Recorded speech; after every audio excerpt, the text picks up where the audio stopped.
LeBron Yeah, on I was Pat about to, McAfee. yeah, Yeah. yeah. Let's start. It's the LeBron versus Stephen A. Let's go ahead and get that out the way so we can get on to the next stuff. So LeBron, he's beefing with Stephen A. Stephen A. said his piece, and I thought it was Yeah, over with. But I guess LeBron had a little bit more to say, and he popped up on Pat Pat McAfee. McAfee. Pat Now, McAfee. hey, Bron wrong. I did not think he was gonna post that video of Stephen A. boxing. Oh yeah, yeah, I knew LeBron was petty, but I didn't know he was that petty. yeah. That He, oh man, that was he don't like Stephen A. boy, That's personal. boy. That is personal. So That was yeah, petty, petty. LeBron went on Pat McAfee and still talking about Stephen A. saying Stephen A. gonna get a kick out of this. He gonna be at Yeah. home with his ice cream and in his tighty whities and like, man. I like LeBron not that tough neither. That's what we be. I mean, like just because you 6'8", nobody tried you for it. That don't mean that make you tough all of a sudden. You not Yeah, that. Let me hush. Let me hush. I'm yeah, gonna be quiet. yeah. Hey, the truck's gonna pull up on you, man. I know. Let me be quiet. That's why I stopped. That's why I stopped where I was at. Let me stop. Uh, he took a shot at Brian Windhorst, which came like Brian Windhorst never said, "Oh, we best friends," and I'm his best friend. All he did was cover you since you've been in high school and since you've been in the NBA, and he's been pretty much your guy pretty much since you've been in the NBA. He don't talk bad about you, and He know he can't because that's where he only got the ESPN job because, like you said, he been covering him since high school. he came out and said that yesterday. The He other didn't day say before, nothing bad. He yeah. said, He knew to do answer it politically correct I too. He he said wasn't gonna burn no bridges. I can't say anything bad about LeBron. He's added to my career and He yada know yada it. yada. Yep. He ain't burning no bridge. Like LeBron, why you taking out Brian Windhorst? Like what's If like man? anything, he always been on your side. Like to me, that whole Pat McAfee interview, LeBron, you look bad. You played yourself, Yeah. man. You Because looking I bad, heard, man.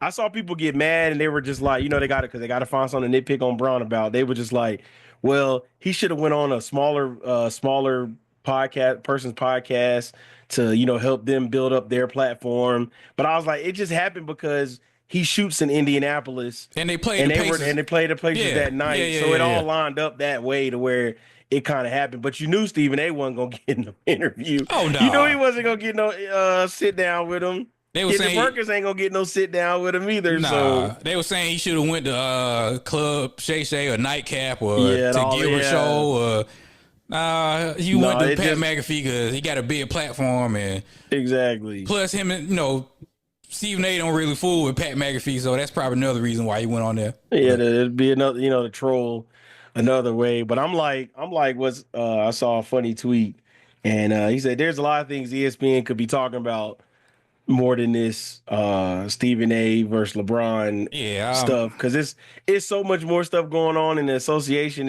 if you know if you actually sit down and paid attention mm-hmm, than talking about LeBron, Stephen A stuff. So and it's like they're missing out on a lot of the season. yeah, yeah.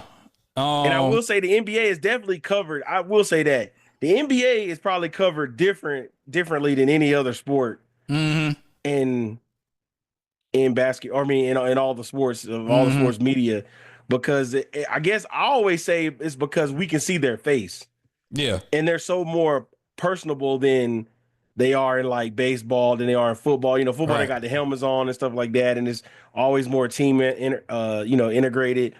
But with basketball, it always a personality. It's like because they film them walking in. They film right. them all the behind the scenes stuff. The players are always doing this. They're either in the all season working out with each other, teaming up, blah, blah, blah, blah. It just feels like the NBA is more accessible because of it's almost like you can reach out and touch them Mm-hmm. than you can any other, real sports figures like that. So, in basketball, and especially NBA, is definitely covered different than Yeah. any other stuff. And it became the way of they don't really talk about the analytics anymore than what they were because they say really save that up to football because like Mm-hmm. you said, what football's only played once a week Mm-hmm. and you got all week to talk about it or until Thursday to talk about it. But basketball, one day you got a game Tuesday, you got to turn around Wednesday, so it's more stuff to, it's a faster pace. But like if for people that's concentrate all on the Stephen A stuff, you miss stuff like, of course, the Jokic, the Shea race for MVP. Mm-hmm. You missed that.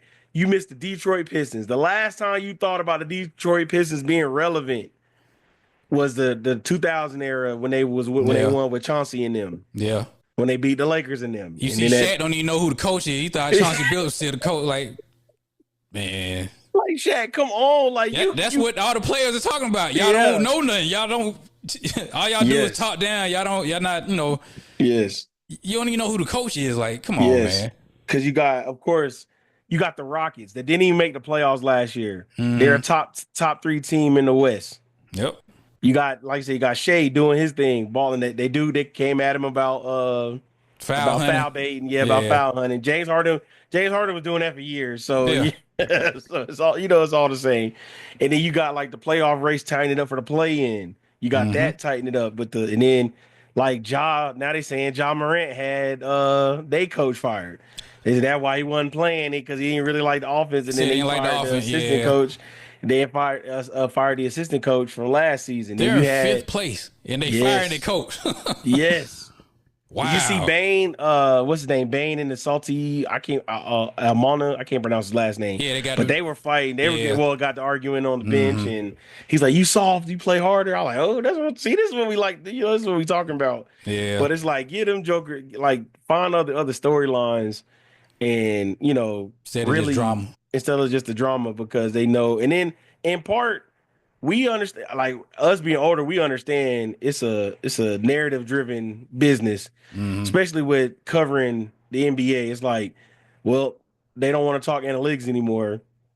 When they were talking analytics, it was like, no, we don't want to hear about analytics no more. We want to hear about the stories of what's going on. Now everybody's shifting back to, we want to hear the analytical part of the game. But like I said, we know at ESPN, clicks is what sells. They're only talking about this stuff is because it's clickbait worthy. Like they had the nerve. I hate to switch subject, but it just made me think about it. They had the nerve to say Caitlin Clark was the second best college player of all time, and I was like, wait, what? She didn't even respectfully. She didn't win anything in college. She just had a scoring title.